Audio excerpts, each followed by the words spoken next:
send you an invoice. Hey, I'm glad you're here this morning. I want to say to you, I said it on Facebook, but Levner, just thank you so much for this week of ministering to me and to the Harding family, to Joe Harding. You guys were incredible.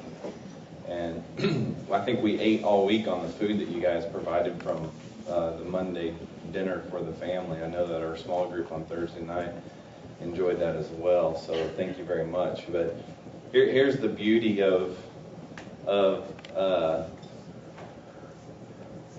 God's timing is, every year I do like a Shutterfly calendar for my family. And I usually take the pictures from the year and put it on there, and I send it to my parents, Michelle's parents, and it's kind of a holiday thing. So I did this last Christmas, but this morning, as I was getting my coffee, I'm like, okay, it's the end of October. Tuesday, I'm going to be flipping this calendar to November. I'm just going to look real quick and see what's November. You just got to cheat a little bit. And I lifted it up, and it says, the things that make you laugh. It's got this little verse on it. And then right in the middle of the whole calendar was a picture of Joe Harding. I was like, that's God's timing. It's God's timing.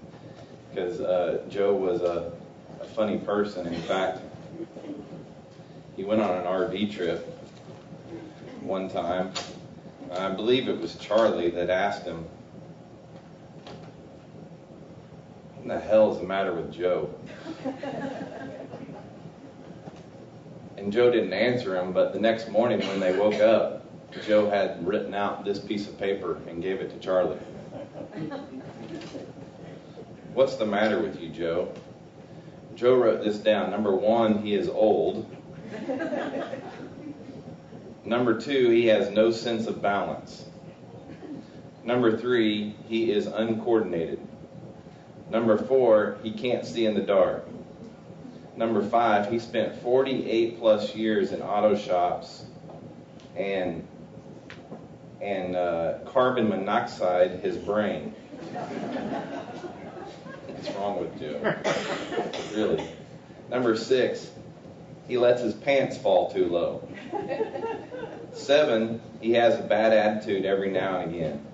8, under certain conditions, he is prone to letting profane language slip out. 9, he can't keep track of his belongings. And 10, he is a C- to D+ in hygiene.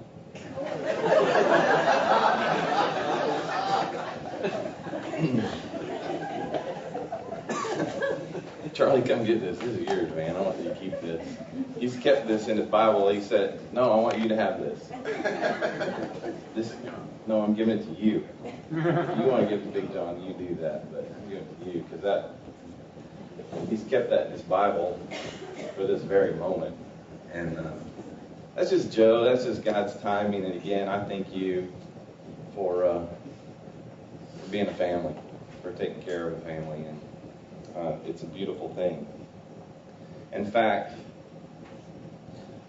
it's so important to the church to understand that principle that Paul, as we get into this continual letter that he's written to Timothy, Timothy's freaked out about how the church is organized, how the church is run, and the different things that are going on. There's like hypocritical teachers that are coming and teaching stuff that's not true. And Timothy doesn't know how to defend against it in Ephesus. And the women are running amok. They're taking leadership over, and they're being promiscuous. They're dressing promiscuously. And it's just a bad deal. Timothy's like, he's literally physically upset about it, to the point of even possibly making himself sick. And so Paul's written this letter, and he's trying to calm Timothy, young Timothy, his student, and he does it through this letter. So, students, I know that you're in the back. Can you hear me in the back? Chloe, can you hear me in the back? I know that you're in the back, but you guys, you really need to hear this, because he's talking about you as well. You see, Timothy was a young person, and Paul's trying to encourage him. And here's what he says. This is written in 63 AD while he's in Colossae and Timothy is in Ephesus. Understanding this is that some of the widows have adopted. The widows sounds kind of like an interesting subject, but it's what he concentrates on partly in this chapter. But they've adopted this heresy that's like going around, and other family members were trying to care for them or not care for them, and there was confusion, like, who do we care for? In 1 Timothy 5, verse 1, it says, "Do not rebuke an older man, but exhort him as a father, younger men as brothers, older women as mothers, and with all propriety, the younger women as sisters." What Paul is saying right here is this. He advised you to be involved, and he advised you to be involved using what we would say sensible maturity. This is a big deal. Sensible maturity. Timothy was obviously much younger than Paul, and he was obviously younger than many in the church at that present time in Ephesus. And Paul was giving Timothy the encouragement and really the authority, saying, don't be afraid to have a bold conversation with older men. And in fact, just as you would talk to your father, have respect, be sensitive, be honest. Tell them like it is. Now, you need to be kind in your conversation. He's saying right there, exhort him, be kind. So you speak with respect to others. I like to encourage my friends when you're about to have a difficult conversation with your parents or with your children or with your siblings or your coworkers, is to have a conversation without emotion. I'm teaching myself that. I have to be reminded of that sometimes by my own kids. Why are you getting so emotional about this? But just have a conversation boldly, but kindly. Speak very frank. I've learned in ministry when I was probably Timothy's age that I avoided confrontation. I just didn't like to talk about it. And then eventually the situation got worse, and then you had to deal with it in a worse way. So now I've learned as I get older, hey, let's just deal with it up front. Let's just deal with it up front so we're not dealing with it down the road and avoiding it. You know, like you get those spirit-led things, I should call them, or I should write them or something, and then all of a sudden, you know, like 2 weeks has gone by and they call and say, how come you haven't called me? And you're like, oh gosh, I should have. Those type things. It's just learning to deal with confrontation. Even and here's why, teenagers, I know that you're capable of doing this. I've had kids, I have teenagers now. I did youth ministry forever, and I know that even a child is wise in how they speak to their parents, because they know when to ask for things, right? Now is not a good time to talk to my parents about wanting to go out this Friday night. Let's wait for the right moment. And how we do it. Like, it's time to be nice to my parents because I want something. So even a child understands how to have a logical, bold confrontational conversation.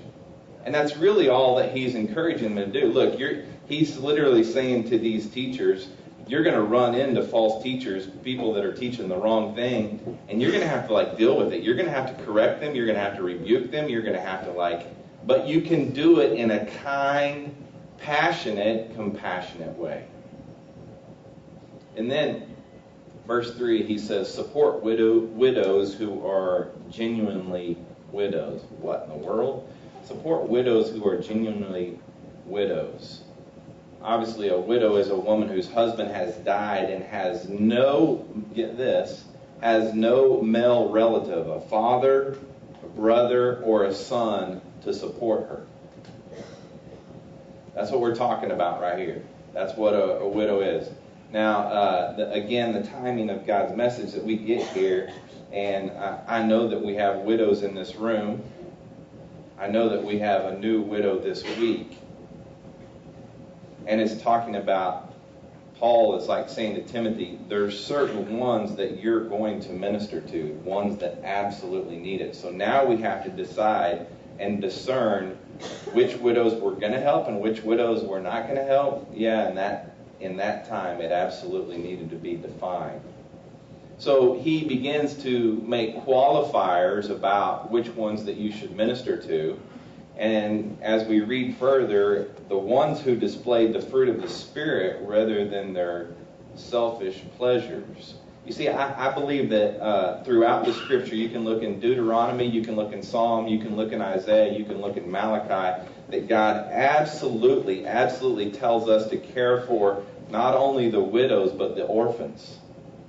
He has this sensitivity for them, and he says as believers that that's what we're supposed to do, is to care for them. And it's definitely a theme throughout the Scripture.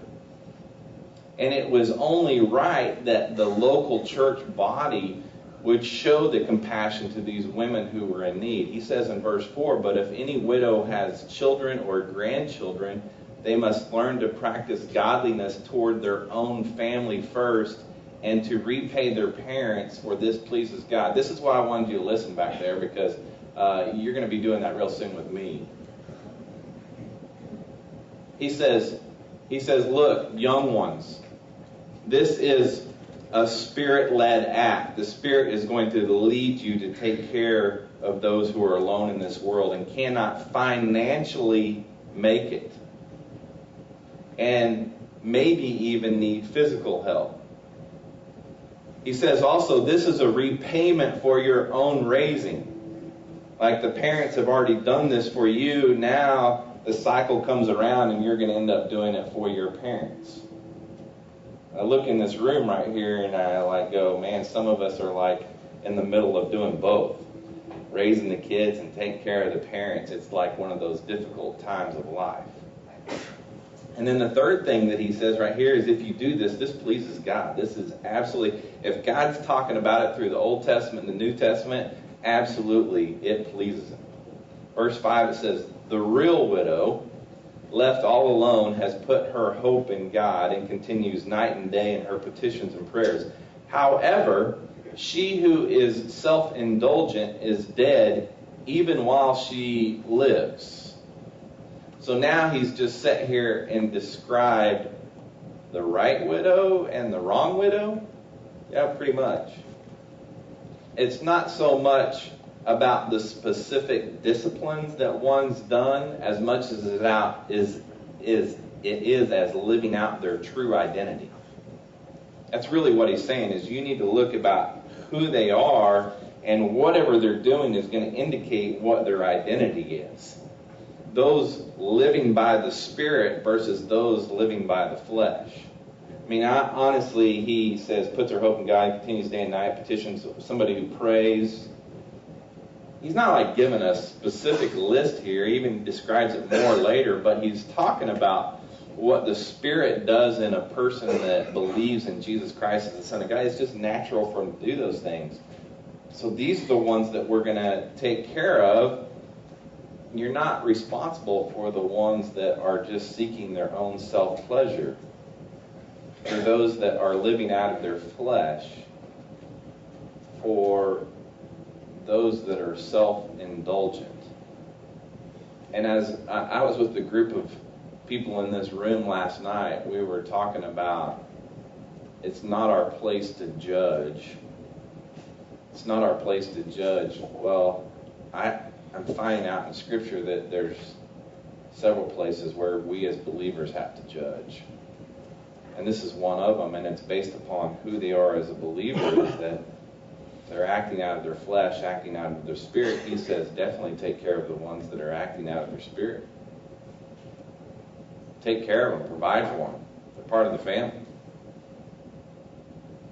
He says, she who is self-indulgent is dead even while she lives. He's talking about spiritually.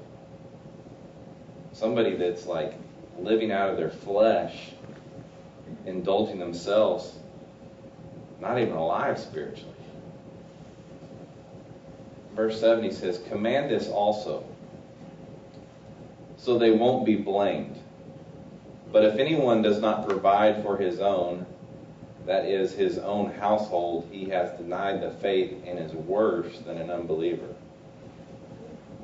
That's pretty harsh. Like, he has this sense of urgency in his own words, Paul's words here, that he suggests that widows were causing some problems in Ephesus. And I sit here and I realize you're like associating this with today and your own family and your own community. But as like Paul's saying this, he's talking about, man, you've got a real issue there in Ephesus, and you need to pay attention to this. And I sit there and go, is there anything worse than an unbeliever? Is there anything? He says, you're worse than an unbeliever if you don't take care of your family. Is there anything worse than that? Yes, those who refuse to provide for their family. He said that because even unbelievers support their family. If you as believers don't do that, it's pretty bad. And he's still talking within the guidelines of walking by the Spirit or walking in the flesh.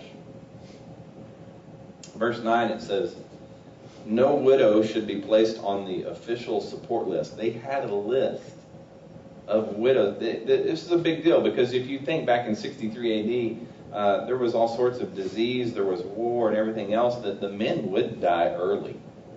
The men would die early, causing this long list of widows to be on the roll call. And so the church, being limited in its resources and funds, had to discern, well, which ones are we going to support? There's so many of them, I don't know if we can do this all.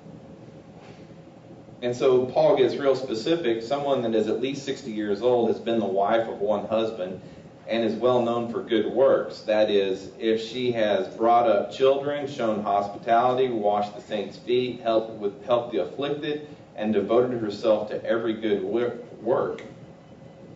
You see a list there, and you go, okay, these are the only people that we help that are doing this list. No.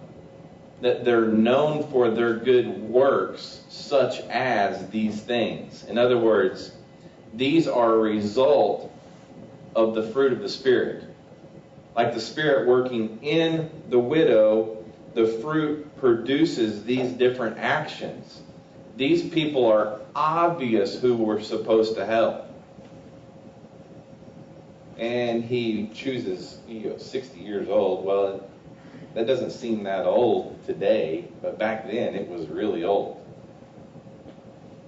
And so older women he was referencing to probably would not remarry again. And they were also recognized as serving the church. All those things that he talked about doing, you had missionaries that were traveling around. They would come in, they would feed them. There was hospitality. They'd wash their feet. They'd do these different things. It was recognizable by the community. And then that whole statement about the husband of one wife, that goes back to 1 Timothy chapter 3. It's the same thing that we talked about when he labeled the elders and the deacons. It's the same situation. Verse 11, he says, but refuse to enroll younger widows, For when they are drawn away from Christ by desire, they want to marry and will therefore receive condemnation because they have renounced their original pledge. Now that makes it sound like they're not to remarry, which is not the truth, because he talks about it a few verses later about them remarrying. What he's talking about is them wanting to remarry for the wrong purposes. To remarry for sensual pleasures. For remarrying for selfish pleasures. Because at this point, they've walked away from their faith and they're living selfishly. You see, it's that whole thing that we've talked about the promiscuity that's happening in the area. And so now we're having to discern from those who are promiscuous and those who are pursuing the Lord. You have a good list, and you have a not so good list. Sounds kind of weird, doesn't it? And he says the original pledge. What's the original pledge? You may think that it's their first marriage, but really he's talking about his first love of being Jesus. Once they walk away from that first love of being Jesus, they're going to struggle because they're only focused on themselves. They're pursuing sensual desires rather than spiritual desires. It's the whole flesh versus the spirit thing. Verse 13, it says, at the same time, they also learn to be idle, going from house to house. They are not only idle, but are also gossips and busybodies, saying things they shouldn't say. You're talking now about idleness versus serving the church. Those that are just like not caring about helping, not caring about serving, not being a part of anything, just doing their own thing, being very selfish, gossiping, talking, doing all. There's a huge difference there. It's almost as if they've come to this point of entitlement, that they expect the church to take care of them. They expect different things. So now he's like saying, there's definitely a different list. Verse 14, it says, therefore, I want younger women to marry. See, now he's telling them to marry. I want younger women to marry, have children, manage their households, and give the adversary no opportunity to accuse us. For some have already turned away to follow Satan. If any believing woman has widows in her family, she should help them. And the church should not be burdened so that it can help those who are genuinely widows. So now at this point, some had really pledged a commitment to being a widow. And they were not living as true widows. You have a true widow and a false widow. It's kind of weird that we are splitting the difference, but Paul's really having to do this. False widow are the ones that have abandoned their trust in God. And he's like, look, we have to be as sensitive to this because the society and the community is watching how we do this. They stand ready to accuse us. You all know, sitting right here, society sits out there and judges the church. Right?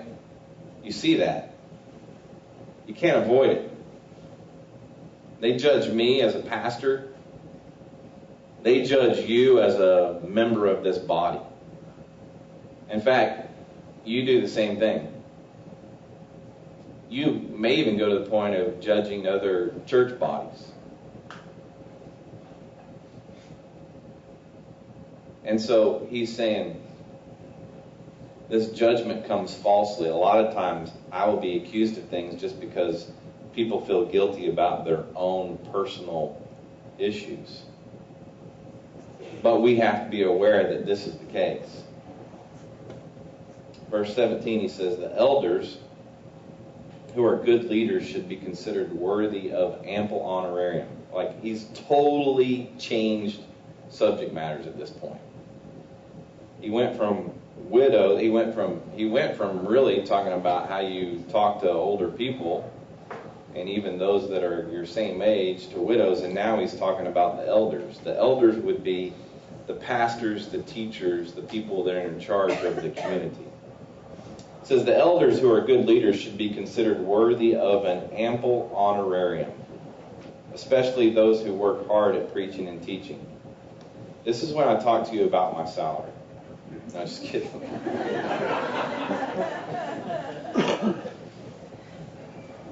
You see, he's still trying to organize things. Paul's like trying to organize things from a distance. And it was very natural for the Jewish synagogues to be broken down into elders.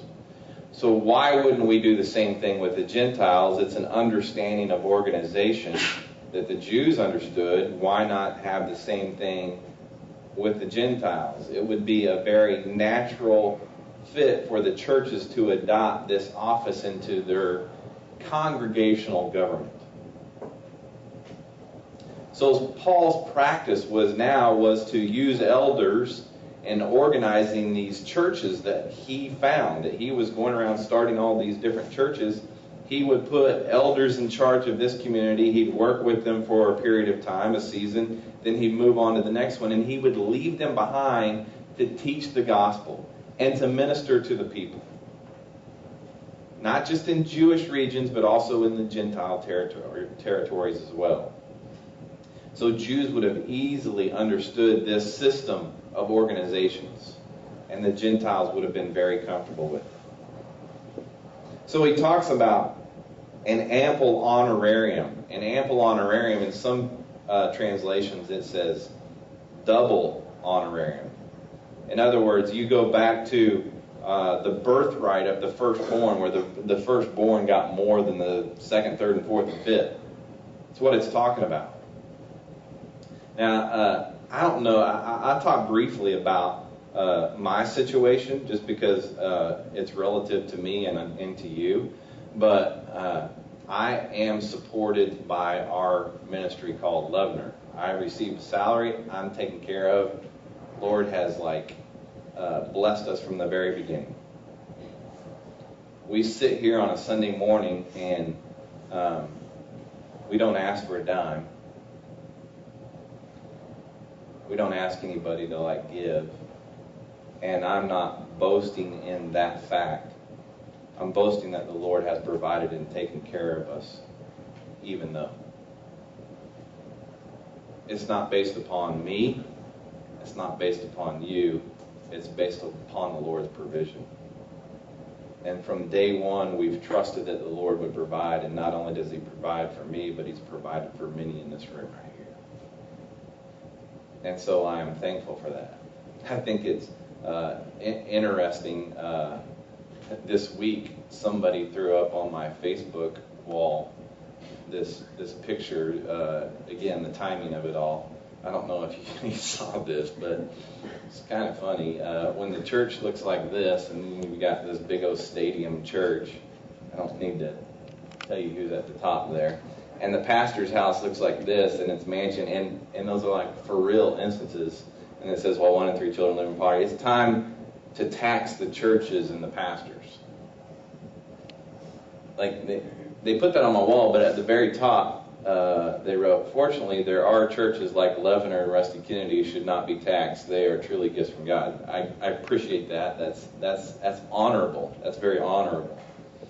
But there's this misconception, one, that pastors don't pay taxes. That is so far from the truth. I pay taxes. I pay federal tax, and I pay self-employed tax. Self-employment. I pay my taxes. Trust me.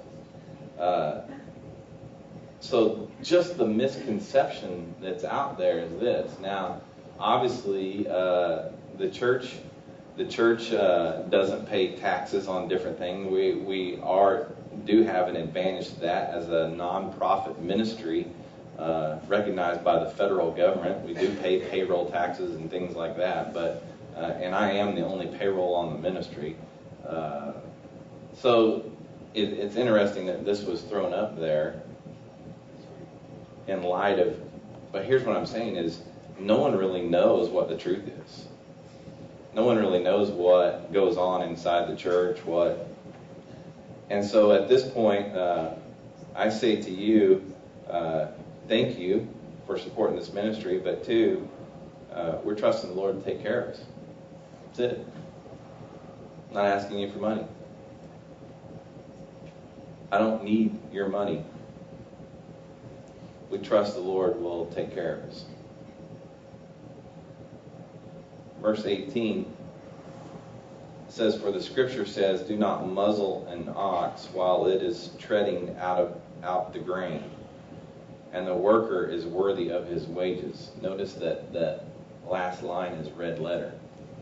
Paul has now quoted Jesus, and he's quoted Jesus from Matthew 10:10 when Jesus said, "Don't take a traveling bag for the road, or an extra shirt, sandals, or a walking stick, for the worker is worthy of his food." He was talking to his 12 disciples when he was sending them out into the church, into the community, and he was saying, trust him. You'll be taken care of. What you do, what you tell them will be valuable to them, and they will support you, and they will encourage you, and they will take care of you because it is good news. That's what he's saying. Don't worry. You're going to earn your wages.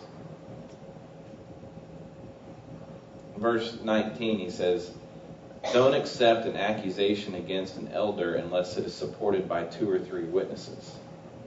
In other words, don't listen to the hearsay. Don't listen to things that are posted on Facebook. One person's testimony may be skewed by a bad experience. Like, I hear about situations all the time outside of our community, maybe sometimes inside the community. I have to take it for what it's worth, understanding that they may be influenced by hurt feelings or a bad situation. Truth of the matter is, if you have to know what is taught. You have to know what is taught. We're labeled the Grace Church. Go to Levner. Do whatever you want. They don't care. So far from the truth.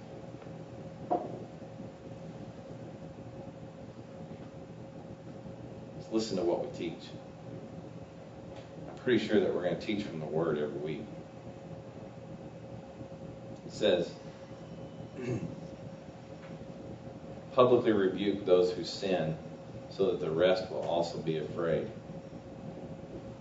Now, that's a pretty harsh statement. So he's talking about the elders, he's talking about the leaders. You're supposed to publicly rebuke them, like get them up on stage and embarrass them. No, it doesn't work like that. I don't think it's talking about that. I think it's talking about those who refuse. Once they've been corrected, once they've been rebuked, once they've been brought to their attention, if they refuse to change or they refuse to repent, I think it's at that point that you can call them out publicly. But look, I'm telling you right now, I'm going to sin, I'm going to blow it. My friends are going to come up to me and say, "Hey, you blew it here, there, whatever," but they're not going to sit up here, put me on the stage and say, "Hey, we're telling everybody your sin." If I'm unrepentant about something, if I continue to do something that's not proper or whatever, I'll probably be removed from this seat right here. I would expect the elders to do that. And that's literally what he's talking about. You've got all these false teachers that are coming in teaching junk and stuff, then you can't let them filter that in and cause it to mingle with the truth, because then you've just got this mess that people are talking about. I'm very particular about who sits up here on stage and teaches the Word. Did you hear that? I think I've let 1 or 2 friends come in here and speak for me outside of Levner, and it was probably a mistake. Because we teach a certain perspective of the gospel, and I don't want you to be confused about that.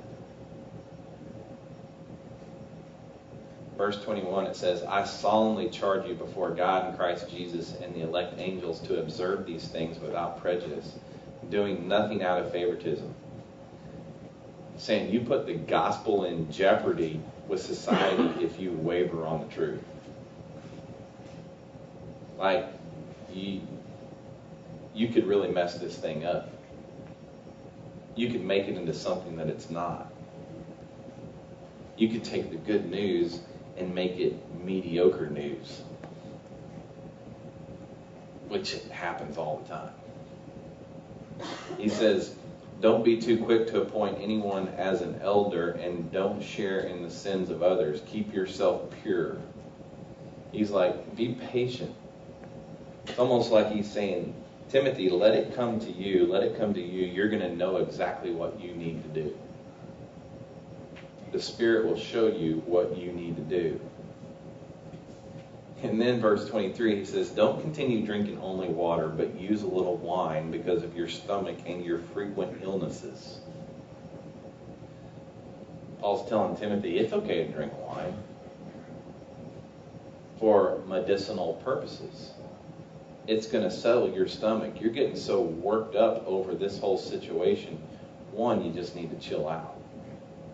But two, he could be saying as well, the water is nasty. Like, you guys right here are spoiled water drinkers, I'm telling you. Tell me you're not. You've become spoiled water drinkers. Like, they would drink out of the Jordan River. And when I was there at the Jordan River about 4 years ago, there was people that wouldn't even get in that nasty river. And so the things that the water that they drank back then is not the same water that we have today. And Timothy may have gotten sick. He may have gotten bugs. And Paul's like saying, dude, don't just drink water, drink wine as well. He's not telling him to get drunk. He's not like saying, hey, this thing's such a mess, just go out and get plastered. He's like, this will settle your stomach. Just chill out. Relax. Breathe, Timothy, breathe. It's going to be okay. Trust the Lord. He says, some people's sins are obvious, going before them to judgment, but the sins of others surface later. Likewise, good works are obvious, and those that are not obvious cannot remain hidden. He's saying, Timothy, you're going to see people's genuine character. And like cream, it will always rise to the top. Be patient, my brother. Watch, love, encourage. Those words right there represent just a hasty decision against rejection. Don't be so fast to reject. Don't be so fast to accept. Watch, love, encourage, speak kindly. You see, at this point, Paul's giving clarity to Timothy in organization. He's given him clarity in leadership. He's given him clarity in the procedures. And he's doing a little bit of house cleaning. All has to happen within the church. Sometimes we have to do the same thing. We have to reorg. We have to do some house cleaning. We have to deal with issues. I get it. Which leads me to the next issue. Chill out, relax. is Pinheads has been very gracious to us. Obviously, since April of 2008, we have been in here, and they want us to be here. The problem is that they're doing exceptionally well now.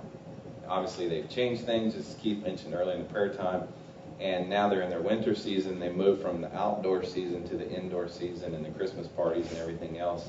And so they're going to begin setting up and starting things earlier. And so they've asked us to be out of here earlier. So in saying that, there's a situation is next Sunday we're going to do the donuts and coffee at 9 o'clock, and we're going to start at 9:15, which is like a 30-minute increase. It's a 30-minute, come on. Just bear with, hey, it's free, right?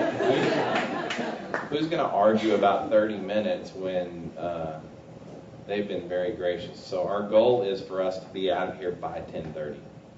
That's our goal, is that not only we're done here on the stage at 10:30, but we're out by 10:30. That doesn't mean like out of the building, but just all our stuff so that they can get things up. I think mainly for the kids workers too, they're really talking about the suites. They want to make sure that they can get access to the suites. So parents, you just really need to be helpful in that today and help us get the kids out of there quickly, so in case there are parties. I think they'll also communicate with us times when there are stuff going on, when there's not stuff going on, so we can be a little bit more flexible. But they gave us till next week to like move times up, so I'm letting you know. It's just one of the house cleaning things is that we're going to start earlier next week, so don't forget to set your alarm. I'll email you this week and bug you and harass you and everything else, but we'd love for you to be here. I'm glad that you're here today. I'm thankful for you. And two, let me tell you this. Let me give you the inside track. That when you sit up front up here, you don't hear all that garbage in the back. I'm just telling you. I'm glad that they're rocking out in the kitchen, but it's the Jesus music. That's a good thing. I think it's Jesus music they're playing back there, but it can be distracting if you're sitting back there. So come up here. It's not so distracting up here. I know people are sitting up here for a reason because they've got tired of being distracted back there. But just a tip, just an inside tip.